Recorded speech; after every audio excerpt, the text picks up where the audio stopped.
David Bessot est mon invité pour terminer cette édition, directeur associé chez TNP Consultant, membre du Cercle de la Donnée. Bonjour. David, merci d'être avec nous. On reparle de cette étude du Cercle de la Donnée qui va paraître dans les prochains mois sur l'impact de cette donnée sur le vivant. Vous souhaitiez nous présenter les propositions qui concernent le secteur public. Pourquoi ?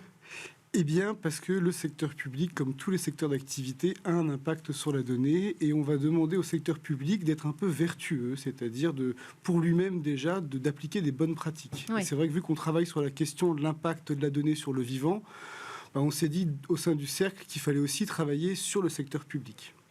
Alors, donc pour vous, il s'agit quoi ? De créer une nouvelle donne dans le secteur public, de gérer différemment la donnée par rapport à ce qu'on fait aujourd'hui ? Exactement. En fait, l'équilibre n'est pas le même dans le public et dans le privé. Et on a souvent fait des choses différemment dans le public. Par exemple, l'achat public ne se passe pas de la même façon que l'achat privé. Par exemple, la mutualisation dans le public ne se fait pas de la même façon. La gestion des priorités ne sont pas les mêmes.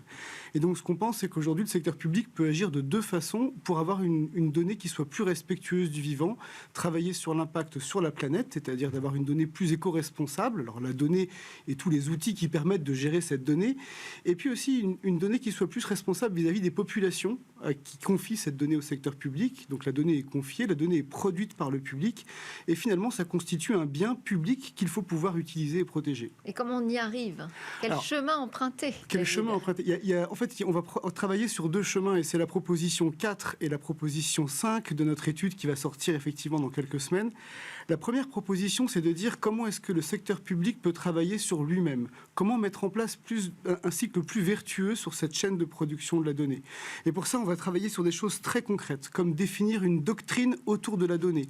On ne gère pas les données de santé comme on gère les données de transport, comme on gère les données touristiques. Nous n'avons pas la même criticité, pas les mêmes problématiques de protection, les mêmes problématiques techniques. Donc il faut décider de prioriser et de définir des niveaux différents en fonction des typologies d'actifs que l'on manipule. Autre exemple, on parle d'autoroute de l'information. Vous savez que depuis que Facebook a lancé l'autoplay, on a dû rajouter des câbles dans l'Atlantique pour pouvoir faire circuler plus d'informations. Ça doit nous interroger... Ne parlons pas du scroll illimité sur les TikTok et compagnie. Et ça doit nous poser la question des priorités des flux de données. Et on pense aujourd'hui que le secteur public, l'État, les collectivités territoriales, les hôpitaux doivent s'interroger sur les données prioritaires et celles qui le sont moins. Et pour ça, définir une doctrine pour le faire.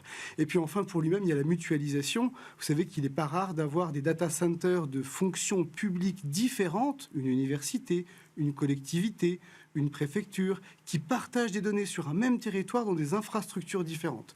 Là aussi, on voit un beau moyen de diminuer l'impact de la donnée sur le vivant en mutualisant des infrastructures et des services. Alors vous parliez d'une seconde voie. La seconde voie, c'est que l'achat public en France impacte les soumissionnaires, impacte les entreprises qui travaillent pour le secteur public.